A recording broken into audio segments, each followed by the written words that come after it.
لە ساڵی 1359 کۆچی واتە 1940 زاینی خوا لێ خۆش بوو متەوەلی حاجی محەممەد کوڕی مەلا ئەحمەد کوڕی مەلا هیدایەت کوڕی حاجی داود لەسەر ئەرچی خۆی مزگەوت بەباشی نۆژەن دەکاتەوە هەموو ئەم کەم و کوڕیانەی تێدا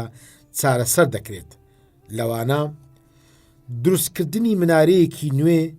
لە ساڵی 1940 زاینی ئێستاش مێژووی بنیادنانی ئەم منارەیە لەسەر مزگەوتەکە تۆمار کراوە دروستکردنی حەوزێکی تەختبەند لە حەوشی مزگەوتەکە نۆژەنکردنەوەی گومەت و تاقەکانی حرەمی نوێژ ڕێخستنی شوێنی دەست نوێژ شوشتن لابردنی گۆڕەکانی تایبەت بە خانەوادەی حاجی داود کە نزیکەی لە 10 قەبر زیاتر پێکات بوو هەروەها لە شوێنی ئەوان دروستکردنی حوجرەی ئیمام و خوتبەبێژی دروستکردنی چەند حوجرەیەک بۆ مامۆستایانی ئاینی تەرخانکردنی حوجرەیەکی تایبەت بۆ نابینایان و لەو ساتەدا ئەم مزگەوتە بۆتە شوێنی کۆبنەوەی سەرجەم نابینایان و هەموو حافزانی شاری هەولێر و دەوروبەری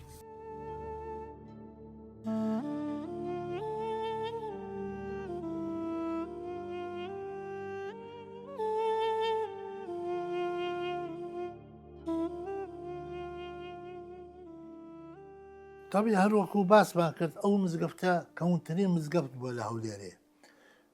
ئەو بەو کەرستەیەک ئەو کات دروستکرایە ئەو کەرستانە پێویستیان ینی بڵێن هەموو ساڵی پێویستی بە نۆژانکردنەوەیە ئەمن 2000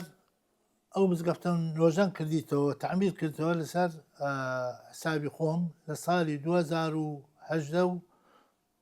2022 تعمیرمان کردووە چونکالۆ پێویستی ئەو مزگەفتە بەردەوام پێویستی بە تعمیرکردنی هەیە 1999 ساڵی 1999 ئەنجومەنی وەزیران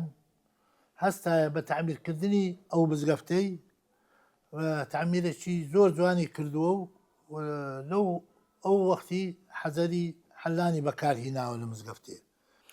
ئەو مزگەفتە لەبەرەوەی کەتە ناو بازاری گەورە لە زۆربەی مزگەفتەکان زیاتر خزمەتی ئەو خەڵکەی دەکا زۆرترین خەڵک دێنە ئەو مزگەفتەی دەتوان بڵێم هەزارها کەس دێنە ئەو مزگەفتەی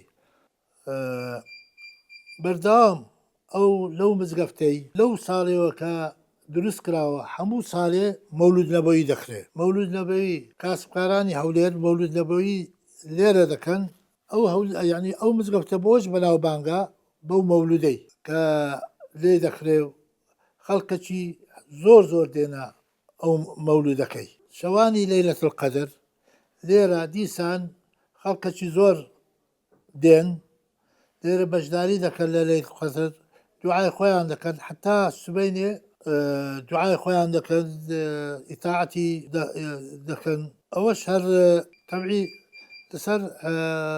لەسەر حسابی مزگەفتێ سەدەها کەس لێرە لەیلەتول قەدر لێرە دەبینێنەوە